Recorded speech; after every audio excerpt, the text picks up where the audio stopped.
Welcome to the Bookworm Duo, where we explore a variety of books. Let's get started.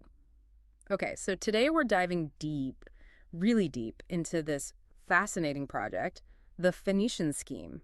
It's a book, sort of a screenplay too, by Wes Anderson and Roman Coppola. Yeah, and our sources are great because it's not just the script. We've got interviews, notes, Wes interviewing the editor, Walter Donahue. Right, so we get the backstory, the whole genesis of it, and our plan, our mission, is basically to walk through this wild story chronologically. It's quite a ride.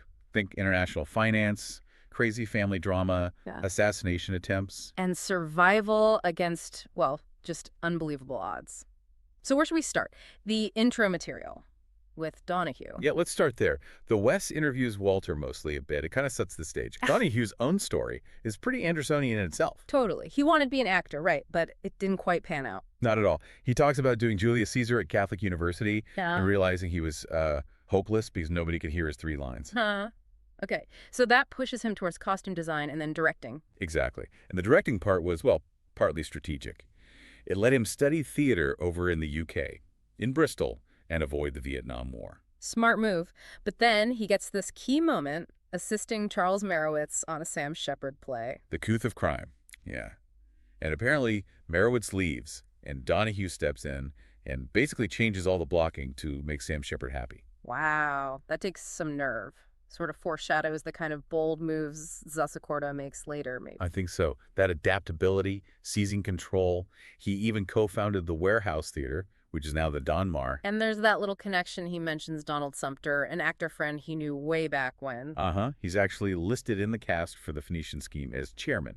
It all ties together. Okay, so Donahue sets a certain tone.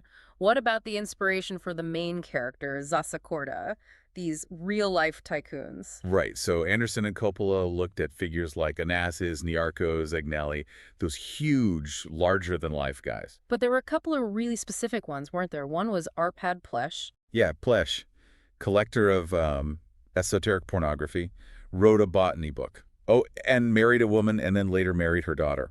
Okay. Right there, that's a certain kind of character profile. Bizarre doesn't quite cover it. Not even close. But the real core inspiration, especially for the central theme of money and family conflict, seems to be Calouste Gulbenkian. Mr. 5%, the oil magnate. That's him. And the key anecdote, the spark for the story's conflict, involves his son, Nubar. This is the sandwich story, isn't it? It is. Nubar sued his incredibly wealthy father for, like, 10 million pounds sterling. Because his dad bounced a check for a sandwich, or didn't cover the bill. Something like that. A tiny amount, blown up into this massive lawsuit. It just perfectly shows how extreme wealth can warp, basic human relationships. Money becomes the only language. And that really is the heart of the Phoenician scheme, isn't it? Money and what it does to people, especially families. Absolutely. Which brings us perfectly to Zasakorda himself. Scene 1, 1950. And boom! Plane crash number 6. Korda is 55, impeccably dressed, of course. And this crash is particularly messy. An explosion happens. His administrative secretary is basically severed at the waist. Yikes. And the top half gets ejected. Yeah. But Zasa, cool as a cucumber, he actually fires the pilot mid-emergency because the guy's panicking. Hires him mid-flight. And then ejects him using the co-pilot's seat button. That's sufficiency. Or psychopathy. Probably both. Probably both. He lands in a cornfield, spits out a tooth, he's bleeding. But the weirdest detail... The vestigial organ. Right. He's clutching this thing he calls a vestigial organ that he apparently tried to put back in. It's like he refuses to accept any part of him as damaged or lost. Denial on a whole other level. And the headline sums him up. Korda alive, tycoon averts latest disaster, his quote. Huh. I'm still in the habit of surviving. But survival's getting trickier because there's this bureaucracy after him. Excalibur, they're called. These global bureaucrats trying to sabotage his big scheme. Yeah, because of his history, profiteering, tax evasion, price fixing, bribery, you name it. Yeah. They want to stop his next big project. So his response is unconventional. He summons his daughter, Lysel. His estranged daughter. She's 20, and she shows up in a novitiate's habit. She's planning to become a nun. Talk about contrast. And he just names her heir and manager. Right there. On the spot. Provisional basis, though, and she doesn't waste any time. She confronts him about her mother and his other wives. Immediately. Asks if they, meaning people, rumors are right that he murdered them all. What does he say? He denies doing it personally, says he didn't commit the murders himself, but admits he's employed violence. It's a chilling sort of distinction. Yeah, really splitting hairs there. And then he shows her the scheme in shoeboxes. Yep. Models of a dam, a canal, a tunnel. Casually mentions the workforce involves slave labor. Oh, great. And Liesl, the soon-to-be nun, what's her reaction? She agrees to the provisional job, but only on her terms. Right. No slaves, no famine, no dormitory. She basically demands an ethical foundation. Even though she still plans to take her vows. Interesting tension. Huge tension. And just before she signs, Corda introduces Professor Bjorn, the new tutor. And immediately puts him on a lie detector. During lunch. An anti-lie detectoscope, yeah. Sets the paranoia level pretty high from the get-go. Okay, so Liesl signs, and then Corda drops another bomb. Confesses that he suspects his half-brother, Uncle Nubar, is the one who actually murdered Liesl's mother. Wow. Okay, so the stage is set. Family secrets, huge financial stakes, and now sabotage. Right. Excalibur makes its move. They target the market for something called bashable rivets. Bashable rivets. Okay. Key components for the scheme, apparently. Yay. And the price just explodes from like $27.50 to $900 a barrel overnight. So Corda's finances are suddenly... Wrecked. The gap is enormous. His entire fortune is gone. Plus, he's facing basically unlimited debt. Total ruin. So they have to run. They flee. And now they're traveling with hand grenades because, according to Zasa, they're cheaper than a bullet. Of course they are. Where do they end up? At this uncompleted trans-mountain locomotive tunnel. They're supposed to meet Prince Farouk. But first, another assassination attempt kills their driver. Never a dull moment. Then they meet the Sacramento Consortium brothers, Leland and Reagan. They're investors, and they want out because Corda's been fiddling the numbers, and the whole thing looks shaky. Okay, so how do they resolve this massive financial dispute? A boardroom negotiation? Lawyers? Nope. 2-on-2 basketball. You're kidding again. Apparently, it's how they settled the Fort Junction claim before. It's just how they do things. This is amazing. How does the game go? Leland and Reagan are good. Like, really good. They're running up the score 1-0, 2-0. And Zaza, is he a secret basketball prodigy? Terrible. Well- Absolutely awful. He complains he prefers gardening. Meanwhile, Liesl is over on the sidelines drinking beer with Bjorn. Tutor. Yeah, who gets drunk after just 3 beers. And she's kind of flirting with Prince Karuk. It's total chaos. And Zaza's reaction to losing. He's completely overwhelmed. He says, "That was the worst plane crash I ever survived in my life. I think I died, actually, for about 1.5 minutes." Equates losing a basketball game to dying in a crash. That tells you everything about his ego. How did they save the deal, then? It comes down to the wire. Liesl kneels and prays right there on the court. The novitiate prays for a basketball shot. Yep. And then Prince Farouk takes this final desperation shot and presumably makes it, saving the deal. It's pure theater. Piety, desperation, high finance, basketball. Incredible. Okay, so crisis averted, but he still needs more cash. Big time. Next stop, Marseille Bob, head of the Savrin Montrachet gang. Zasa tries to blackmail him into covering part of the gap. Blackmail a gangster. Bold move. Bob sees right through it, but then their meeting gets interrupted by terrorists. Sergio's jungle unit of the Intercontinental Radical Freedom Militia Corps. Good grief. More violence. Yep.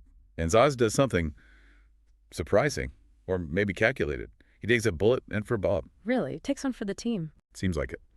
Confirms his loyalty, I guess. And Bob's reaction is just as bizarre. Plugs the wound with a silk handkerchief. And uses a martini to extract the bullet. Extracts the slug with a martini, yeah. Yeah.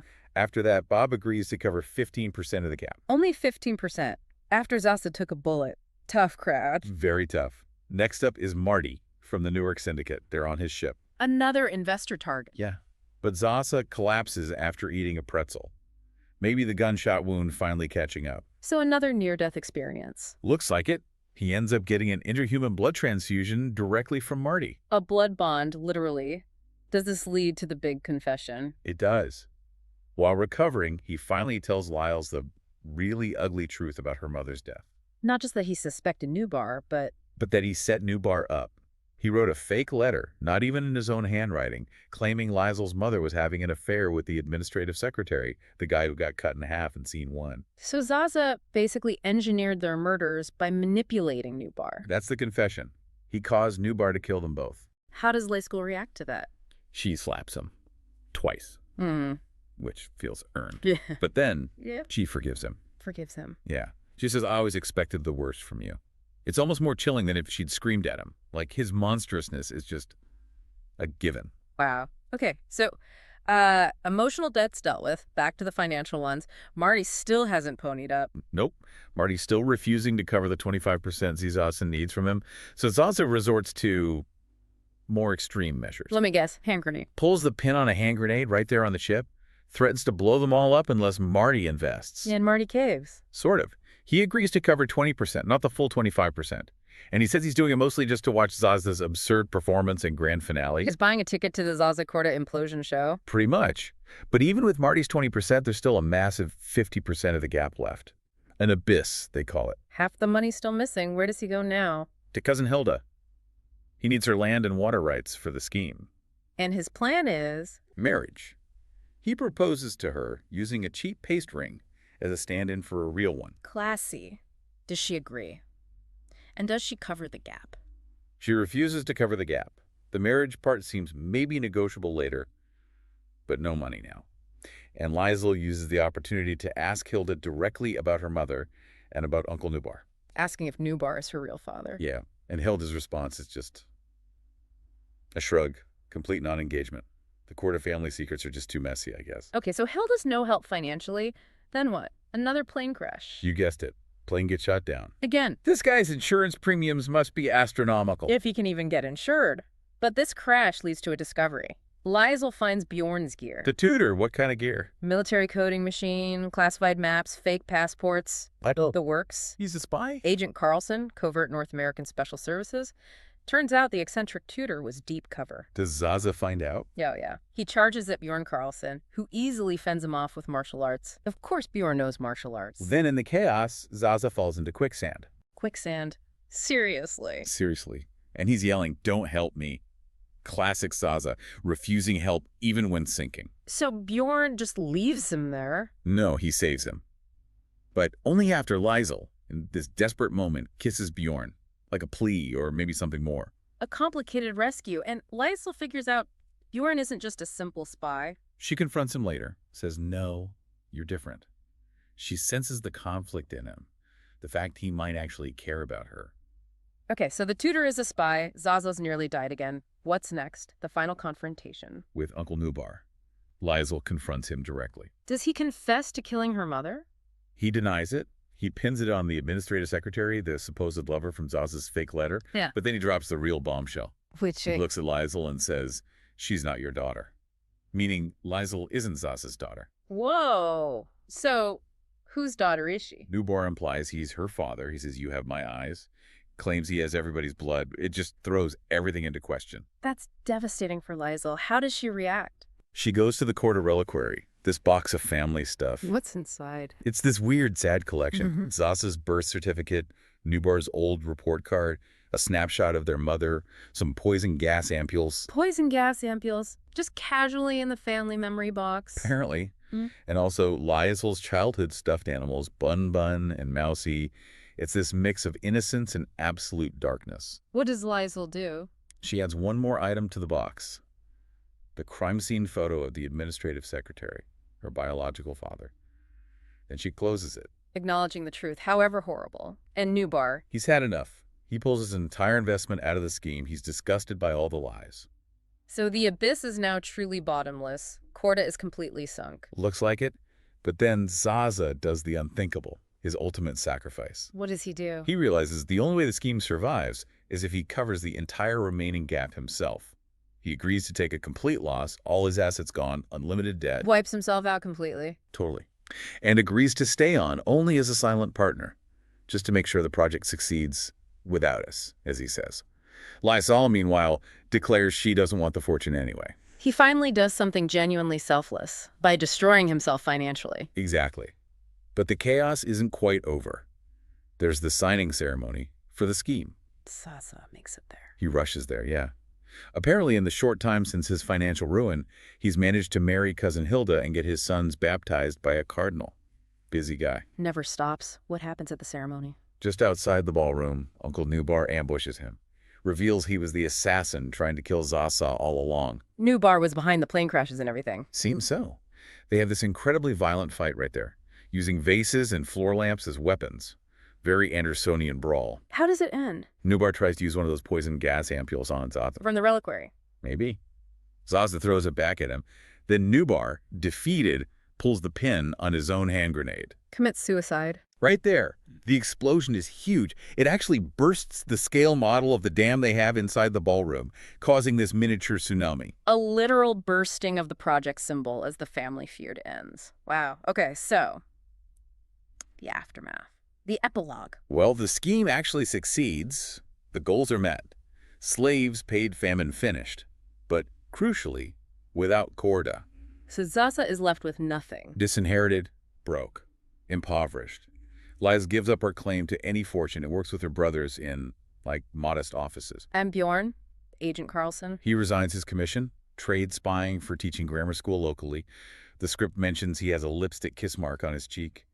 Found some happiness, maybe. And Zaza, what's his final fate? He opens a tiny squalid workers' bistro called Shed Zaza. And apparently he's a really good cook and dishwasher. From tycoon to bistro owner, that's quite the fall. Or maybe rise. That's the question, isn't it? The very last scene is just him and Lila late at night in the messy bistro kitchen playing pinochle and drinking whiskey. A quiet end. Is there a final twist? Just a small perfect detail. Liza is still waiting for Zaza to give her the correct change back from her wages working at the bistro. Huh. Even broke, he's still Zaza Corda when it comes to money. Can't help himself. Exactly. So the whole arc for Zaza is this massive paradox, right? He spends his entire life scheming, surviving, accumulating, focused only on himself and his fortune. Yeah, ruthless self-preservation. But the only way his grand vision, the scheme, actually works and does some good is when he lets go of all of it. When he financially self-destructs and ends up just being a father, being a cook. He succeeds by failing, in a way. So the final thought for you listening. Was Zaza's whole insane life, the cunning, the crashes, the betrayals, the ambition, was all that just some kind of necessary, destructive prelude to finding his real, maybe even fulfilling purpose in that little bistro kitchen? Did he have to burn down the world to find a small corner in it? It leaves you wondering. Thanks for joining us. Subscribe for more bookish adventures and hit that like button if you enjoy the ride. Don't forget to share the knowledge, spread the word.